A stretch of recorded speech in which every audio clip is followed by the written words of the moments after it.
Mutton biryani ஈஸியாக எப்படி செய்கிறதுன்னு பார்க்கலாமா? ஒரு குக்கரில் 2 டீஸ்பூன் எண்ணெய், 2 டீஸ்பூன் நெய் சேர்த்து பட்டை, கிராம்பு, ஏலக்காய், அன்னாச்சி பூ சேர்த்து நல்லா பொரிய விடணும்.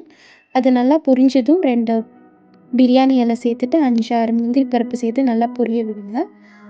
அது நல்லா பொரிஞ்சதும் 1/4 டீஸ்பூன் சோம்புத்தூள், 1/4 டீஸ்பூன் பிரியாணி மசாலா சேர்த்துட்டு 2லேருந்து 3 வெங்காயம் சேர்த்து நல்லா வதக்கிட்டு 2, 3 பச்சை மிளகாய் சேர்த்து நல்லா வதக்கிக்கோங்க. அந்த வெங்காயம் நல்லா கோல்டன் ப்ரவுன் ஆகணும். அதான் பிரியாணியோட சீக்ரெட்டே. நீங்கள் மட்டனை 2லேருந்து 3 விசில் குக் பண்ணி எடுத்துக்கோங்க. கையளவு புதினா, கொத்தமல்லி சேர்த்து நல்லா வதக்கட்டும். 2லேருந்து 3 தக்காளி சேர்த்துட்டு 2 டீஸ்பூன் இஞ்சி பூண்டு பேஸ்ட் சேர்த்து நல்லா வதங்க விடுங்க.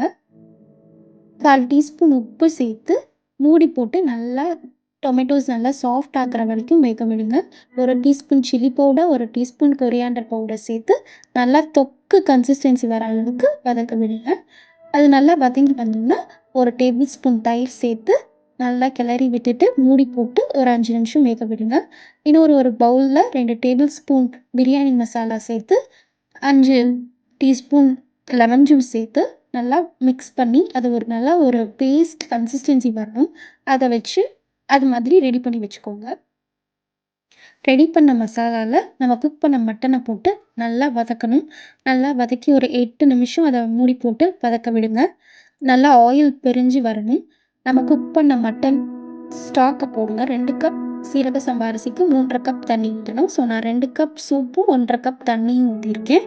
அதை ஊற்றி நல்லா கொதிக்க விடணும். கொதிக்க விட்டதுக்கப்புறம் நம்ம ஊற வச்ச சீரக சம்பா அரிசியை போட்டு நம்ம பிரியாணி லெமன் சேர்த்து வச்சு அந்த பேஸ்ட்டை போட்டு நல்லா கொதிக்க விடணும்.